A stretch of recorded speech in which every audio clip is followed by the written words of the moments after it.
Hey everyone, and welcome back to Chat Like a Native. It's great to be back. You know, one of the things that really makes a difference when you're learning a language, especially English, is how clearly you can get your point across. Absolutely. It's not just about the words you know, it's how you use them, right? It really is. And today, we're diving deep into some really practical tips and techniques that can help you sound more natural, more confident, and really make sure that you're always understood. So, no more feeling lost in translation. Exactly. We're talking about cutting through all the noise and getting straight to the heart of what you want to say. Think about it this way. Okay. Imagine you're trying to describe your favorite movie to a friend. I love movies. And you get so caught up in it that you start listing every single scene, every character, every little detail. Oh, yeah. I've been there. Right. I can get a little carried away sometimes. And by the time you're finished, your friend's eyes have glazed over and they're like, wait, what was the movie about again? Right. They're totally lost in the weeds. That's what we call overexplaining. You're giving them way too much information, and it actually makes it harder for them to understand the main point. It's like, burying the treasure chest under a mountain of dirt. Exactly. You want the treasure to be easy to find. So how do we avoid doing that? Well, one of the most powerful things you can do is start with the key point. Okay, like cut to the chase. Exactly. Deliver that impactful message right up front. Think of it like the tip of an iceberg. I like that analogy. The tip is what everyone sees, what immediately grabs their attention. That's your main idea. Okay, so that's the headline. Precisely. And then, if needed, you can go deeper and provide more context, supporting details, just like the rest of the iceberg hidden beneath the surface. Makes sense.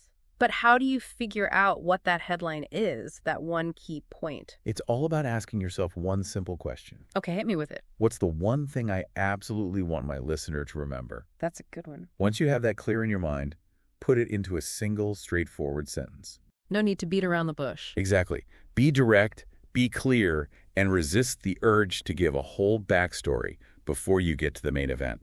I think I'm starting to get the picture. So, once you've laid out that main idea, how do you build on it?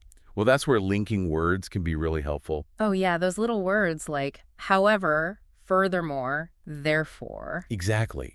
They act as bridges between your thoughts, helping your listener follow the flow of your ideas. But I've also heard that using too many of them can sound a bit forced or unnatural. You're absolutely right. Right. It can make you sound a bit like a textbook, which is not what we're going for in everyday conversations. So how do you strike the right balance? I'd say stick with the simpler, more common connectors, like but, and, so, or because. Okay, keep it simple. And more importantly, use them thoughtfully. What do you mean by that? You don't just throw them in randomly because you think you should. Only use them when they truly help clarify the connection between your ideas. Sometimes, a simple pause or a change in your tone of voice can be just as effective as a formal linking word. So it's about finding that natural rhythm in your speech. Precisely. Listen to how native English speakers talk. They don't always explicitly connect every single thought with a linking word. They let the context do some of the work. That makes a lot of sense. You know, this reminds me of another technique I came across.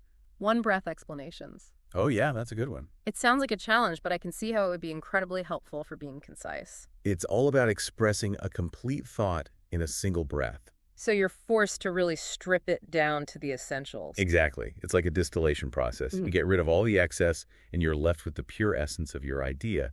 And the beautiful thing is, it not only makes your message clearer for the listener, but it also helps build your confidence.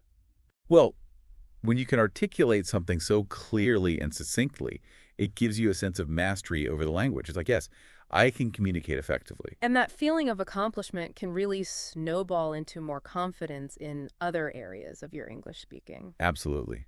And there's some really fun ways to practice this. Oh, like what? Record yourself explaining different concepts in one breath. It might feel a little silly at first, but it's a great way to identify areas where you can be more concise. And you can also practice with a friend or a language partner, right? Absolutely. Role play different situations and give each other feedback on how effectively you're getting your point across. And I bet setting a timer can help too, like challenge yourself to explain something in 10 seconds or less. Exactly. It's a fun way to gamify the learning process. Now, we've talked a lot about being a clear speaker, but communication isn't a one-way street, is it? Definitely not. It's a two-way exchange. And being a good listener is just as important as being a clear speaker. So it's not just about waiting for your turn to talk. It's about actively engaging with what the other person is saying. Exactly. It's called active listening, and it involves paying full attention, showing that you're interested, and responding thoughtfully. So why is that so crucial for effective communication? Well, for starters, it helps prevent misunderstandings. Right, because you're really tuning into what they're trying to say, not just making assumptions. Precisely. And it also helps build a stronger connection with the person you're talking to. Because it shows that you value their thoughts and opinions. Exactly. And when people feel heard and understood, it creates a more positive and productive communication environment. So what are some practical ways to become better active listeners? Well, one of the simplest things you can do is maintain eye contact. It shows that you're present and engaged. Exactly. And resist the urge to interrupt. Oh, yeah, that's a big one. Let the other person finish their thought before you jump in with your own. It's about giving them the space to fully express themselves. And another great technique is to summarize what you've heard in your own words. So you're checking your understanding and showing them that you've been listening carefully. Precisely. Active listening is really a skill that can make a huge difference in all your interactions, both personally and professionally. You know, we talked earlier about how being a clearer speaker can boost your confidence. How does active listening fit into that? Well, when you're a good listener, it takes some of the pressure off you to be the one doing all the talking. Okay. It becomes more of a balanced exchange, which can make you feel more relaxed and comfortable. And when you're more relaxed, you're more likely to speak clearly and confidently. Exactly. It's a virtuous cycle. Now, let's circle back to some practical exercises that our listeners can use to really sharpen their communication skills. Sounds good. We touched on a few earlier, but it's always good to have a handy toolkit. Absolutely. So first up, we have the summary challenge. This one's a classic. It's all about taking a piece of information, whether it's a news article or a chapter from a book, and summarizing it in just 1 or 2 sentences. It forces you to really distill the essence of what you've read. And it's a great way to practice identifying those key points. Next, we have the bullet point method. This one's especially helpful if you're preparing for a conversation or a presentation. Absolutely. Just jot down a few bullet points of the main things you want to cover. It keeps you on track and helps you avoid rambling. And last but not least, the silent pause. This one's all about the power of silence. After you make an important point, just pause for a moment. It gives your listener time to process what you've said, and it actually adds emphasis to your message. Those are great tips. Now, are there any common pitfalls that people tend to fall into when they're trying to be clearer communicators? Oh, definitely. One of the biggest ones is the fear of being too brief. Like, they think if they don't explain every little detail, people won't understand. Exactly. But as we've discussed, that often leads to over-explaining, which can actually make things more confusing. Remember, simplicity is key. And another mistake is over-preparing to the point where your delivery sounds too scripted and unnatural. Right. It's like you're reading from a teleprompter instead of having a natural conversation. Hmm.